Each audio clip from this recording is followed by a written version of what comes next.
My name is Sonny Sneed. I'm the inventor. I invented the dual head tip punch. I want to talk about this movie that I saw. Yeah. And I'm sure people came to you and said, "Hey, Sonny, I seen this movie called Acrimony." It was kind of like your story. Have you heard this being told to you? Oh, sure. I mean, the ones in, where I live at here in the community, the blacks have seen the Tyler Perry movie. They come back and they told me, because I didn't really know anything about it. I'm not really a moviegoer. And they came back and told me, they said, "Sonny, that's your story, Acrimony." And I was wondering, I said, what is it about, And they began to tell me, how the story began and what happened.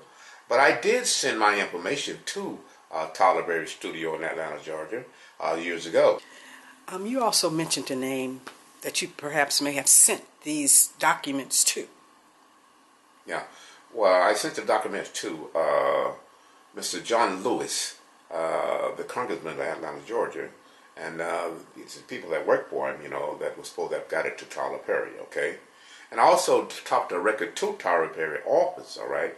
And they did tell me to send it to his P.O. box, all right? And so I said, instead of sending it to his P.O. box, that would take like hours for him to take a look at it. So I sent it to John Lewis' office, for them to look at it, all my articles and the story of everything they have did about me, which was quite a bit of them, all right? And I don't know whether not they got it to Tyler Perry. They might have got it to Tyler Perry because John Lewis in Atlanta, Georgia is a very powerful man, all right? And so they might have got it to him. So I never heard anything about him until this movie came out, which has sample of my story. Some of the movie has some sample of what I've done, all right?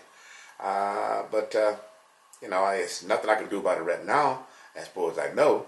But at some point, I would like to meet Tyler Perry at some point to see whether or not, that he helped sample mine, maybe he might want to look at my story from so many years ago to what I've done and to maybe move on or introduce me to somebody would be a good thing. I would like to have that, to have mine done. Because I went through a lot of change from the cotton field of Georgia, picking cotton. I kind of was in the same stage he was in, sleeping in cars, had no place, homeless and stuff like that, But I persevered with the help of the Lord. I persevered. In the same way that Tyler Perry said, things that happened to him, it's happened to me too. I would just be glad to say and meet him and kind of introduce myself to what I've done with the most important invention right now into the world.